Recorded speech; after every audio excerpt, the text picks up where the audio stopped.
an opportunity for people to come up and share. So I'm going to give you all a minute to wrap up, and then if you have anything that you want to say, Robert, any comments? Bob Sr. is going to start for us. He's going to set the tone. Then anybody else would like to follow up and take a couple minutes to share some of your sentences, we'd appreciate it. So, Bob, if you would. Bob says more than microphone. Yes, we are. I've been instructed I can only talk an hour.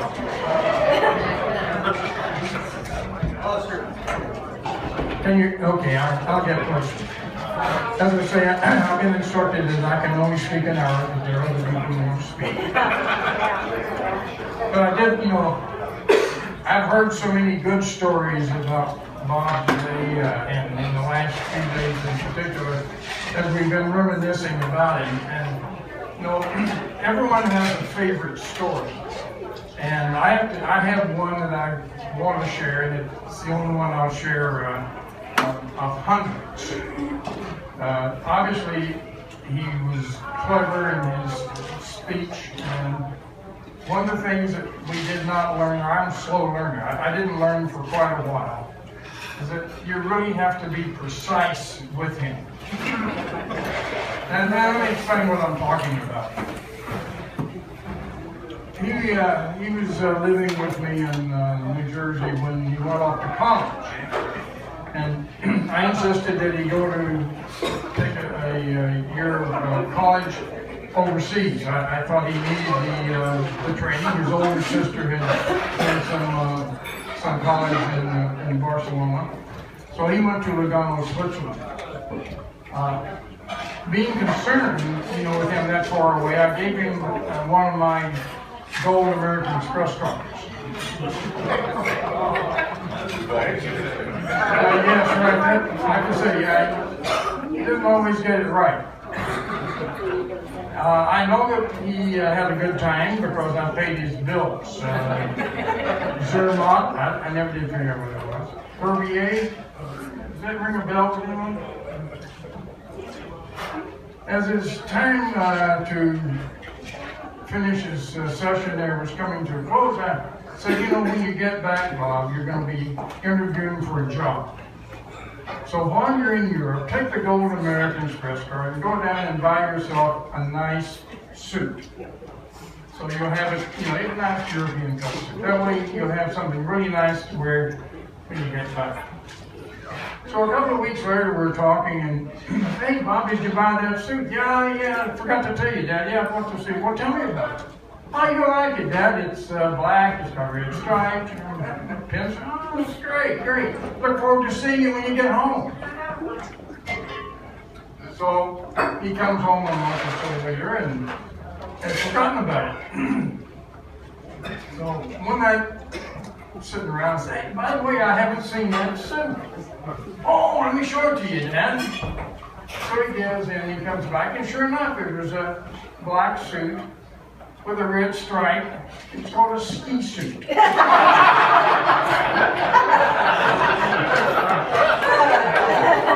think he's still wearing it. But that's what I say, you really had to be precise. But that was the story I wanted to share because to me that really defined him. That's him. And so I thank you for listening, and I'm anxious to hear your stories.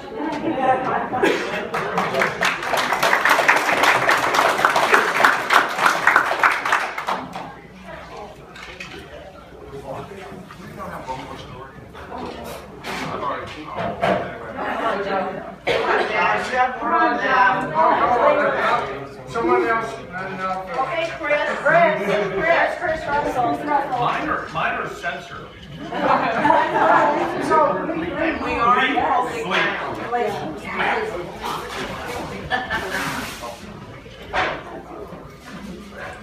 Well, when Robert and I were friends, and then we worked together, and then we became better friends after that. But while he was working with me, we had a huge debut of our new software in New Orleans.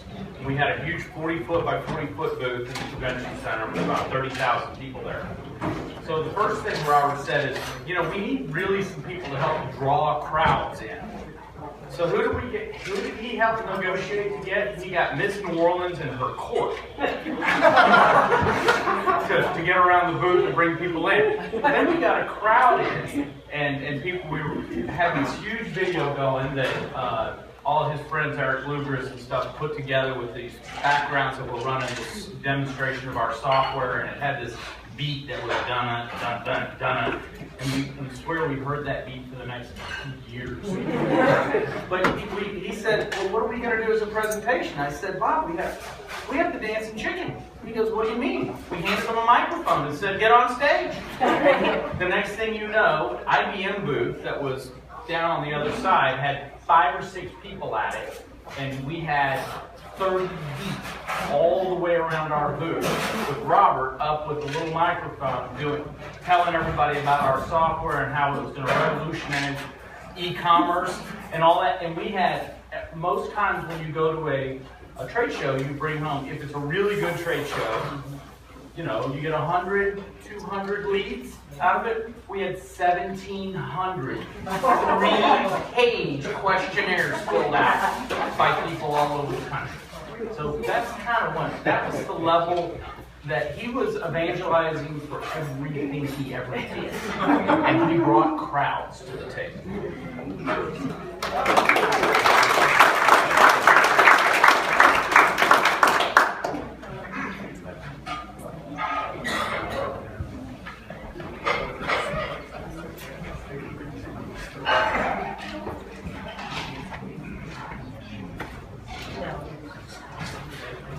I'm disappointed you got no more stories about Bob.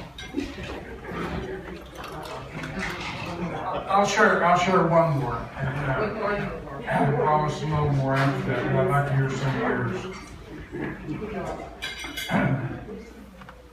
In 1973, I bought a Opel GT.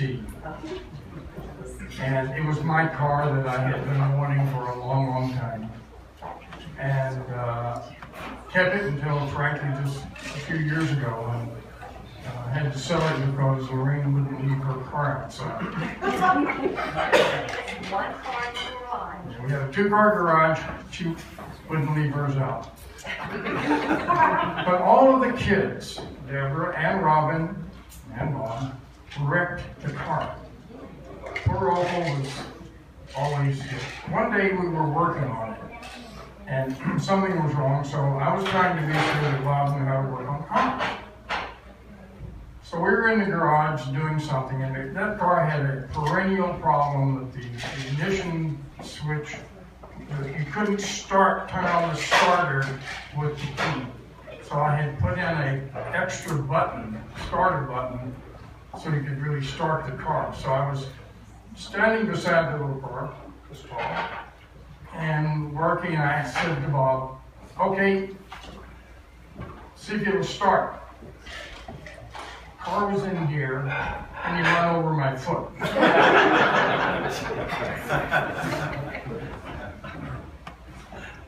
You realize what he did, so he backed over it again.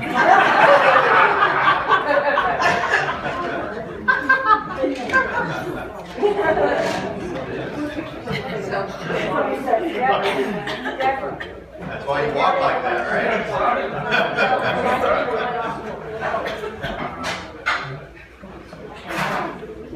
First of all, it's just like you not to move your foot. Stop it.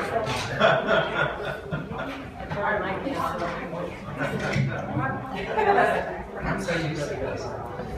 Okay, as the oldest sister, I got to see a lot.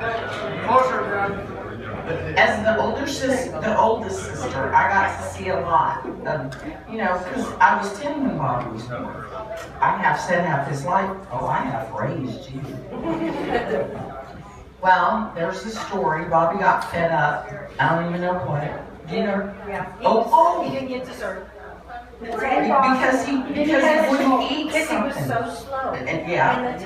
And the time. So he wasn't going to get dessert. So he decided, you know what? I've had enough of this place. I'm packing. Goes upstairs. I think it was a pajama top, a pair of boxers, no, the little It was only short, 5 or 6. shorts, and 5 pairs of socks. And jeans. Yeah, all, okay. This is when he packed all this. And 5 or so, 6. 5. little. And he had a stick. Yeah, and he had his head there. Okay. So we live in Sudbury, Massachusetts. Okay. It's cold. He tells him, I'm running away. Mom and Dad are about to split a gut. Okay, kids, see you later, bye. No, where are you going? Well, just, okay, I'm 58 now. Now I have some. Where are you going? Where are you? Well, I'm running away. I'm going to go live with my best friend, Polly McDonald. And those two together, I mean, that's a whole decade book by itself. The stuff they, anyway, I'm going to Polly McDonald's. What are you going to do? Well, I'm going to live there. I'm not coming back here anymore. Mom and Dad just kind of giggle like, see ya, kid. Robin is just getting livid. She's just getting, you know, crying, hysterical, livid. I mean, because she was ready to fight everybody. I remember, because I was about 16, I had on this new lovely pink and white robe with stripes, like a candy striper or something. And so after a while, Robin's getting hysterical, and they're standing around like, well, this is the funniest stuff we've ever seen. You know, so I run down the driveway and get Bobby and bring him back and tell him, how dare you let him run away? I'm like, well, he wasn't going to go far. He was only going to Polly McDonald's with 5 pairs of socks.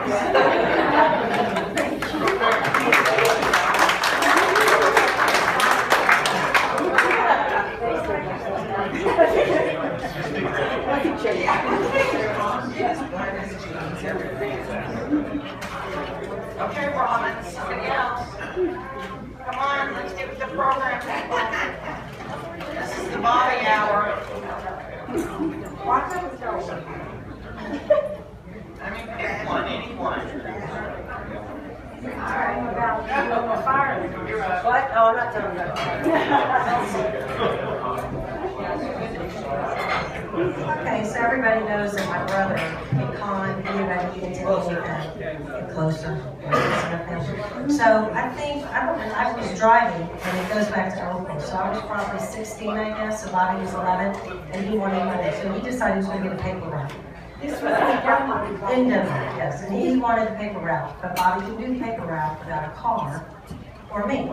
And so every morning we rolled, I don't know how many papers. So I rolled all the papers and we piled them in the back of that Opal. And we played the cars, and it was cold, and the windows are down. And I'd hit him in the face because I'm throwing the papers out the windows. He decided, get out of the way, we're going out. So we laughed at Shelly about this because he was like, well, I paid you. And I said, with what? You didn't pay me. He said, I bought your gas. I'm like, you didn't pay me. He was like, well, you're just supposed to do it because you're my sister.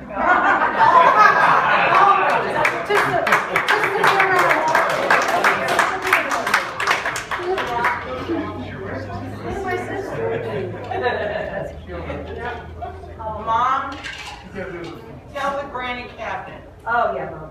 Oh, all right. My arm was twisted.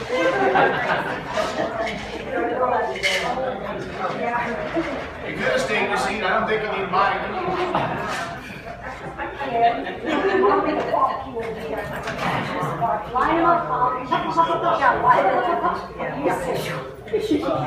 I'm not sure I need this. Yeah. Do I need this? Yeah. Okay, closer. Anyway, closer. No, sir.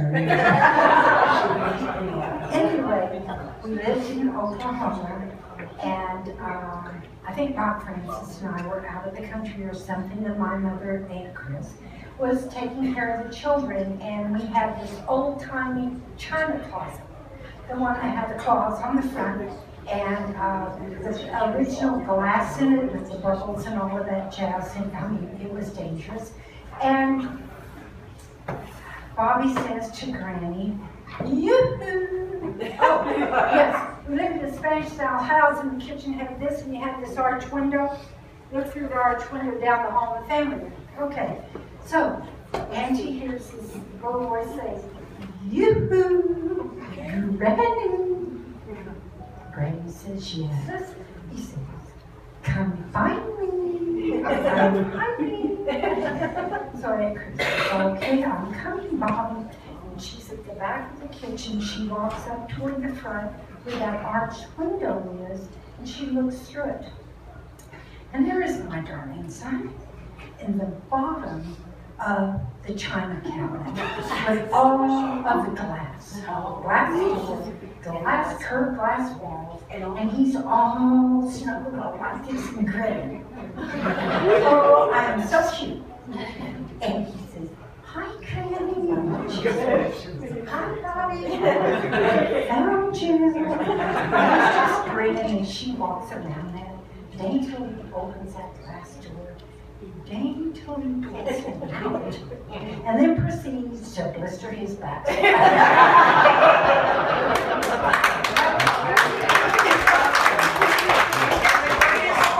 Granny was the one that really didn't believe in butt whoopings. Granny felt like you talked to a child and reasoned with them, and then eventually you popped. Oh, and then she got Bobby. Retire a bit more. That one, you're up the fire and Oh. Yeah. Okay, this is for Bobby. Okay, now, we're in Boston. We moved here from Oklahoma when Bobby was 4. All right? And on the way to Boston, it's a long way from Oklahoma, and we had to stay in this hotel one time, and Bobby had a teddy bear. But he went everywhere with his teddy bear. And so we stayed the night and got in the car and we left, and we were about 100 miles down the road, and Bobby asked for his teddy bear. And there was no teddy bear. Oh no. So Francis says, oh, I guess you want me to turn around. So I turned around, we went back to the hotel, and he walks into that hotel, and he says, we have a problem. And the owner says, and what is that? And Bob says, there was a teddy bear left in here. And this man looked at Bob and he said, I knew you'd be back for your teddy bear. You look like that kind. That one just about died. So we went on to Boston and we heard about the little boy named Pauline McDonald, who was blonde-haired and blue-eyed as our son had the dark hair and the dark eyes, you know. And Polly's family had 6 kids. We only had 3, and that's one where Bobby was going. Well, one of them was oil, and the other one was gas. And one of them didn't do oil, the other one did. They were the terrors. And there was, right down the street from us, there was a fire alarm thing. All of a sudden, you've got all these fire trucks roaring into our neighborhood, and we're all wondering, what in the world? Well, it seems like one of the little boys put the other little boy up on the shoulders, and they went up like this, and probably Bobby is the one that ended up the fire alarm, and we had every fire engine from Sudbury was down there. And I mean, you just never knew. We had a house on fire at one time. Well, it's almost hysterical.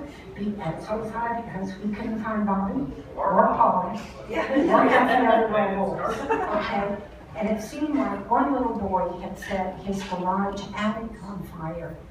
But somehow or other, we were all concerned that perhaps Bobby had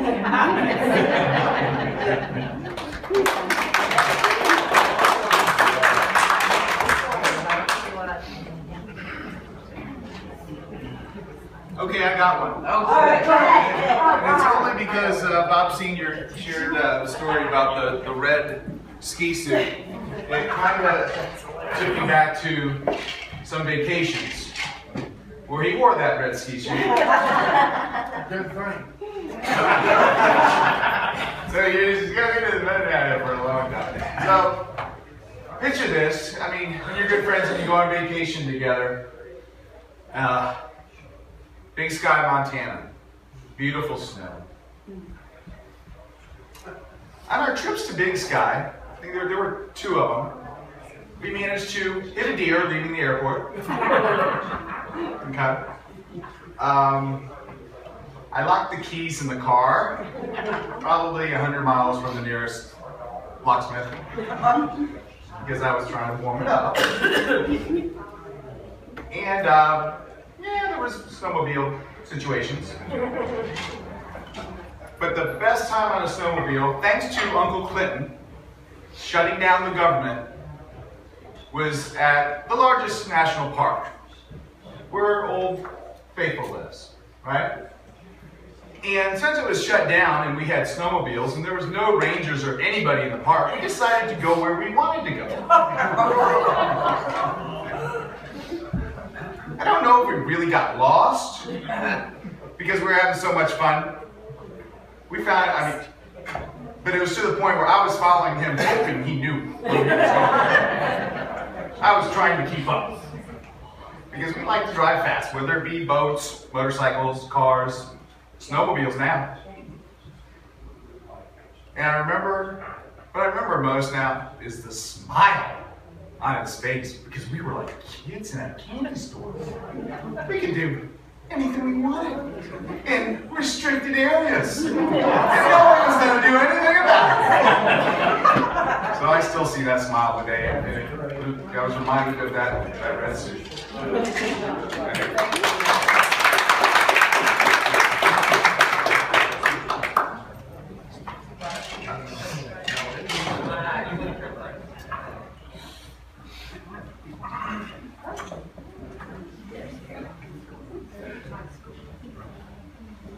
I want to go ahead and share a story with y'all, but unlike Shelley, I have to work off notes, so I'm going to get the left.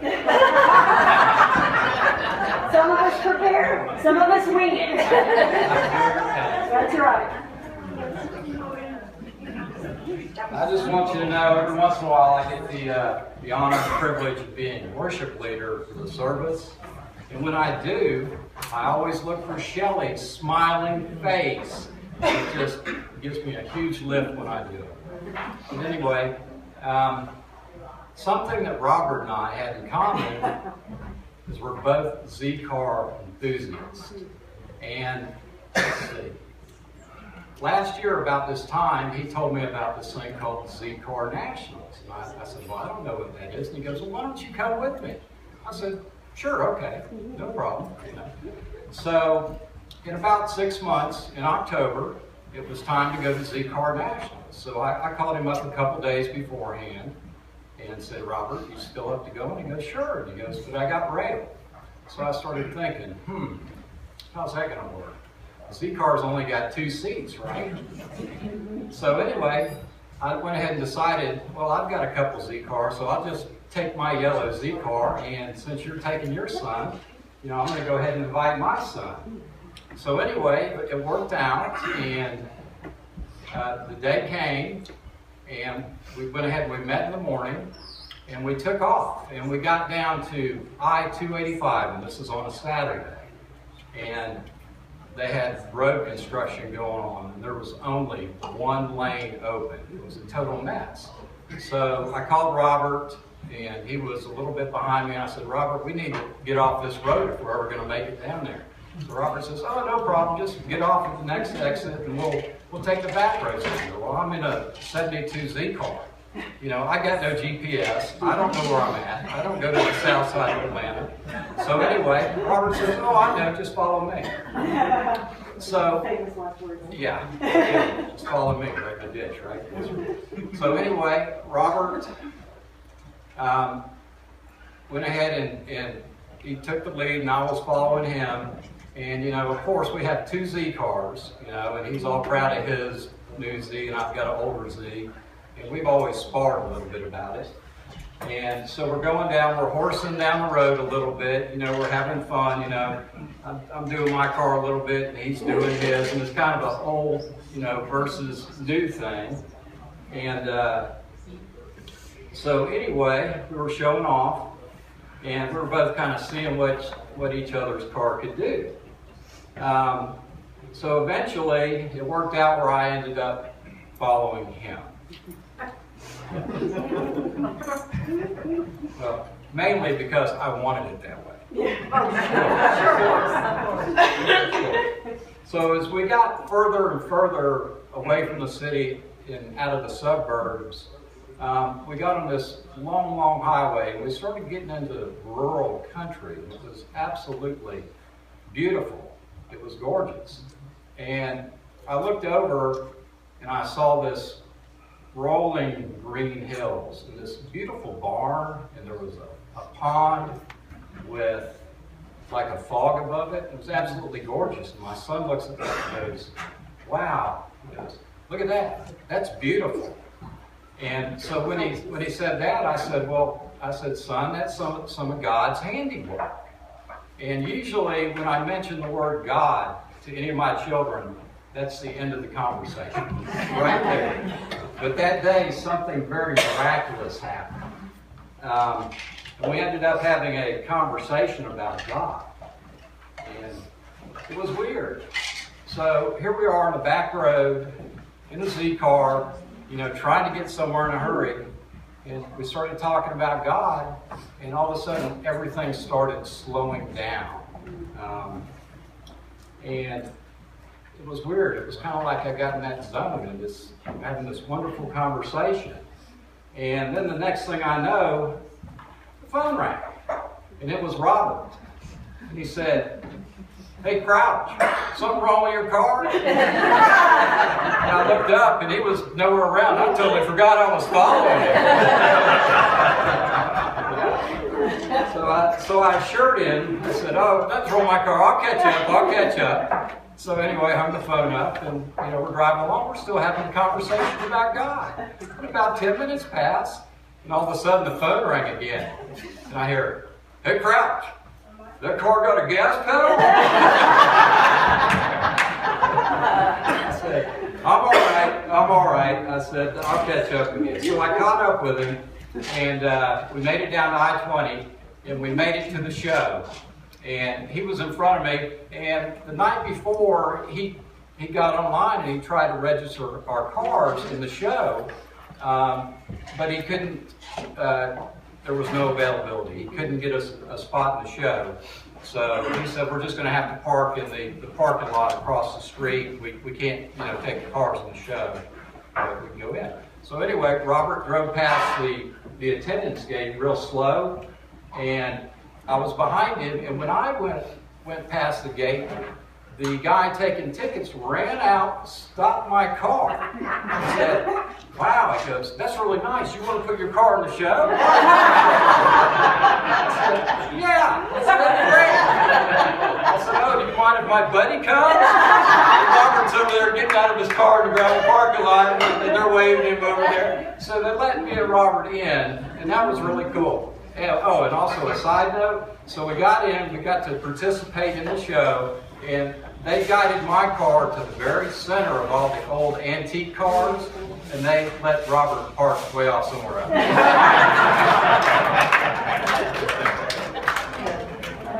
But anyway, that day, Robert, Earl, and myself, we just had a totally great day.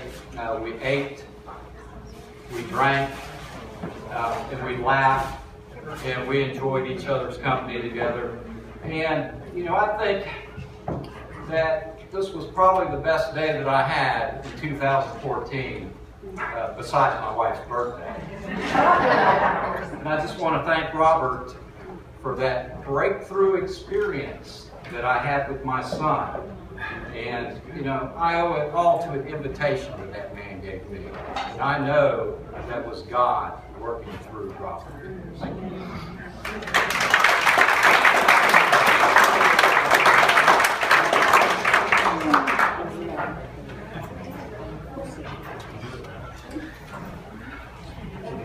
Okay, I got one.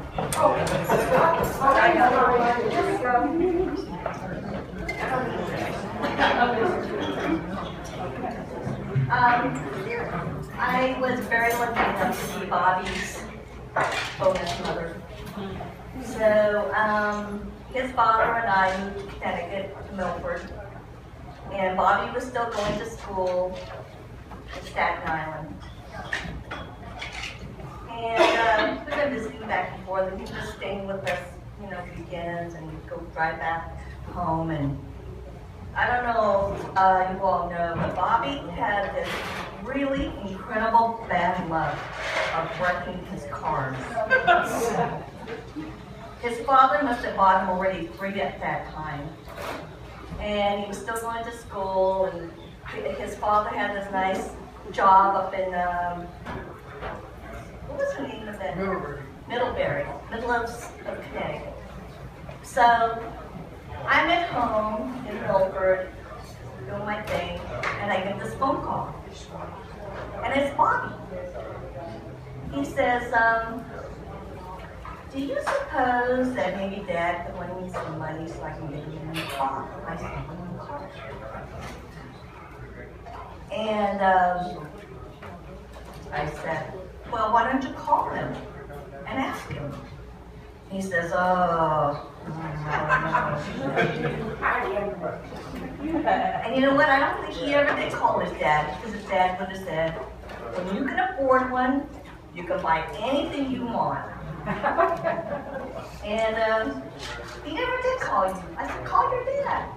And he never did. He was like, oh, Dad's already bought me 3 cars. I'm not gonna, get another one. But he called me. Don't talk to me. Did he get the car? He never got the car.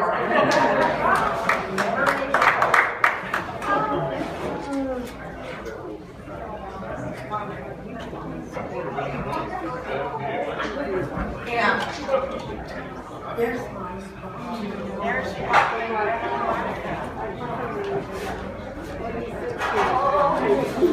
I got one.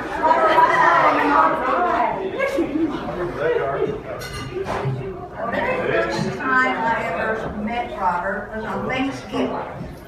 And he invited us over to his house for Thanksgiving. And we'd never met him before. We'd heard Shelley rave about, this guy. And so when we met him, we had a really good time. And everything was going well. We spent the whole day there and got ready to leave. And I got my purse. And we got our coats and we were walking out the door. And we went outside and we said bye to Robert and Shelley. And evidently, he went back in and after we left and he told Shelley, what did I do wrong? And she went, what do you mean, what did you do wrong? And he said, you told me she was a hugger. I didn't even get one hug. At that time, I would open up the back door and came in, and I was like this, and he goes, I knew you would come back.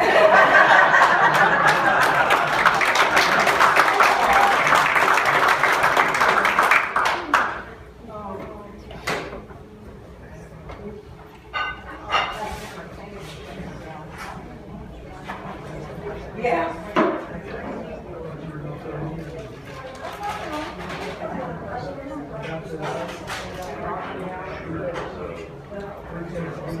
Can I count one more? No, I'm just going to try. I gotta get this one in.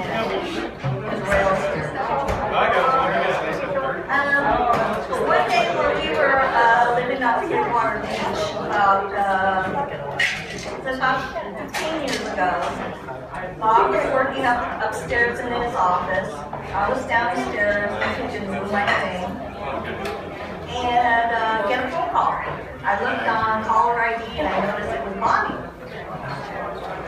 And so his dad, I said, hey, it's Bobby. He picked up the phone, and they talked for about 10 minutes.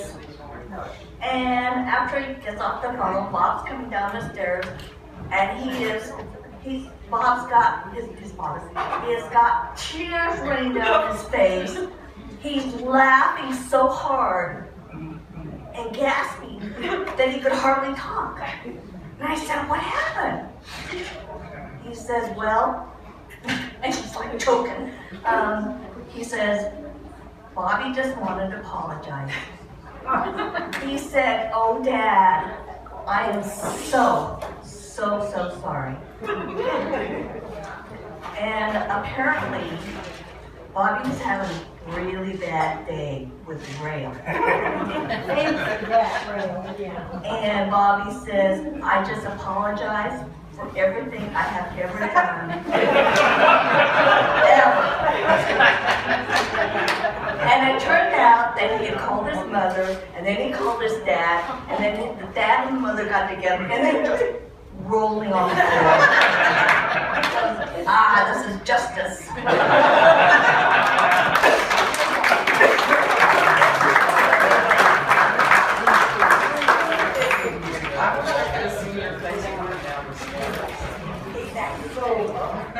Now, last chance, here we go.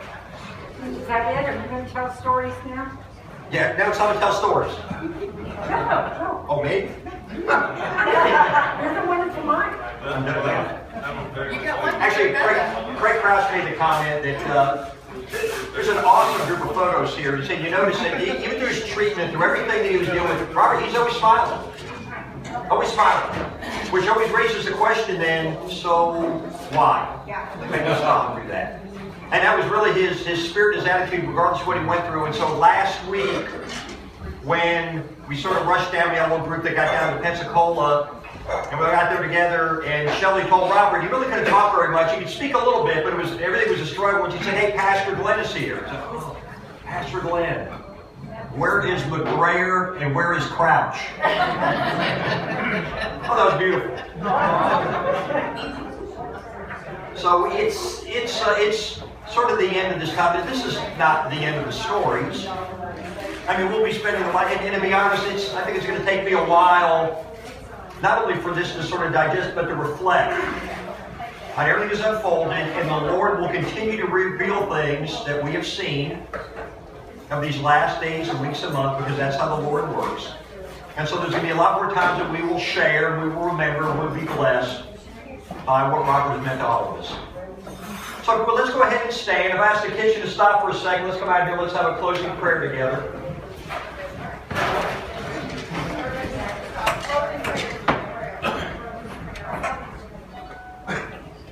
Everybody grab a hand. Two if they're still around.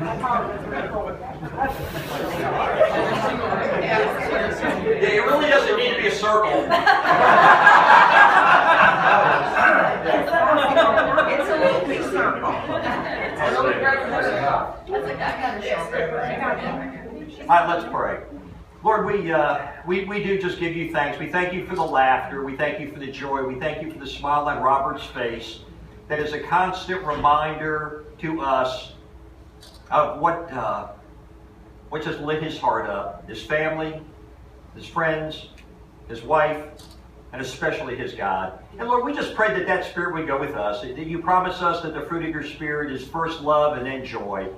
And so, Father, even though we will grieve and we will deal with this loss for a long time, we will also celebrate and know, Lord, that the love that has been shared here will continue not just for a short period of time, but for all eternity. And all God's people said, Amen. Amen. Go in peace. It's okay.